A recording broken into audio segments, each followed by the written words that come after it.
Welcome to day 15 of the 28-day photo challenge, and today we're doing water photography. So that way we can either enhance or reduce reflections. I came here to shoot a video about water and like how to either emphasize reflections or reduce them. And like that's a river right there.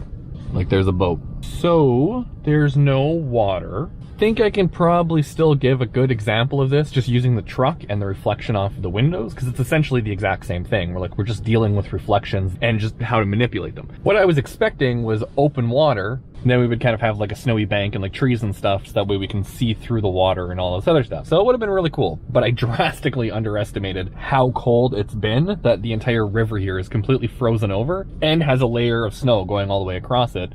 So I can't even shoot the ice that would normally be on the river. So first what we need is a circular polarizer filter, so CPL filter. This is just like a cheap Vivitar one. I got this off of Amazon. I think it was about $40 Canadian, so it's really, really cheap. Now you can get super high-end ones, but when you're starting out, it's never a good idea to buy expensive glass. Now I've heard a lot of people say that you should always get really good filters because it is literally the last piece of glass between your lens and whatever you're taking a shot of. So the better the optics of the filter, the better the picture. However, subjective, because if you're just getting into it, you don't want to be dropping like $200 per filter if that's not the direction you want to go in. Because if you never intend on using one of these again, then a $40 one off of Amazon is going to be just fine. Especially if you're just learning and you're playing around with like new skills. That's what this whole challenge is about. It's just new beginner level skills and things that you could pick up and bring into an intermediate or professional level. So I already have that on the camera right now. Just opening up the live view here,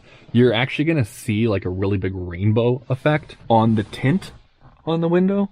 I don't know if you can actually pick that up, but it's making like a huge rainbow effect. And as I turn the filter, boom, it gets rid of it. And I turn the filter, I can bring it right back and just turn the filter again, and boom, it's gone. So that's what we're doing, is we're manipulating reflections using a circular polarizer.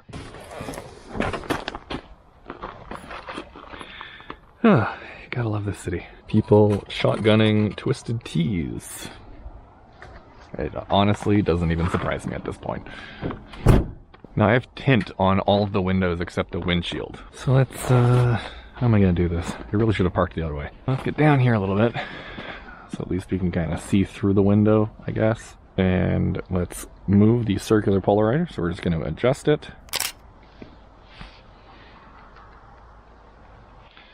And now let's do it again, but without the reflection.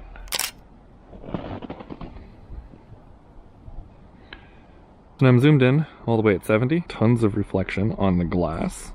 So I'm going to take a shot.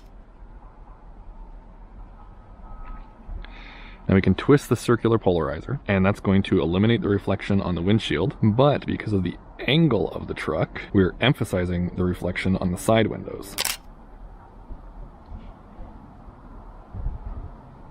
Oh my god, it's absolutely freezing outside. One thing between these two shots, so I'll put them on the screen back to back so that way you can get a comparison between both of them. And the first one, you can very vividly see a reflection across the windshield. But in the second photo, you can see that the reflection on the windshield is basically gone entirely, but there's a huge reflection down the side of the truck. Now there's actually an interesting thing about this. It kind of goes into like the legality of window tint, because there's nothing in the Ontario Highway Traffic Act that says that front window tint is illegal. It's completely up to the officer's discretion. So you could have like 95% tint, like only 5% of the light is actually being blocked. So essentially completely clear, and you can still get a ticket for it because it's up to the officer's discretion. Now around here, you can get away with about 35%. So that's usually the bare minimum that you want to go with. If you go with 20%, then you might have some issues just based on like interior color and stuff. And if you have a sunroof, because the sunroof will let in more natural light, so it'll be a little bit brighter in, and then you might be able to get away with 20%. And for people who have no idea what I'm talking about with window tint, the percentage is the amount of light that's being blocked. 5%, which is like limo tint, that's like almost completely black, and that's only allowing 5% of the light light to actually go through the window into the interior, which means that 95% of it is blocked. But the interesting thing that I just kind of thought of when I was taking these pictures is when you get a ticket for window tint, which I've had tickets before, what they do is stand at a 45-degree angle, so that way they're like right in line of sight with the mirror,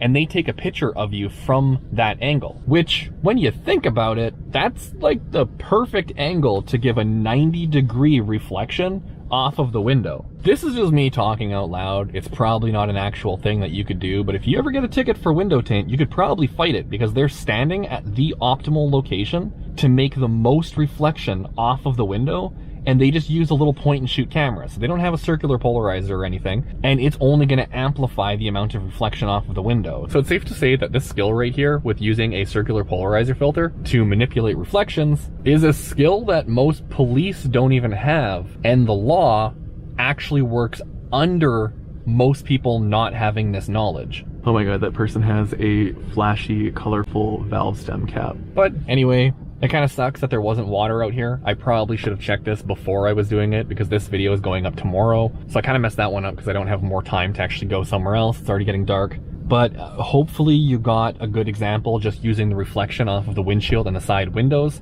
showing how you can reduce them and amplify them depending on the angle of where you are and the adjustment of the circular polarizer filter. Like the video if you liked it, subscribe if you haven't already, or don't do any of it. I'm not telling you what to do.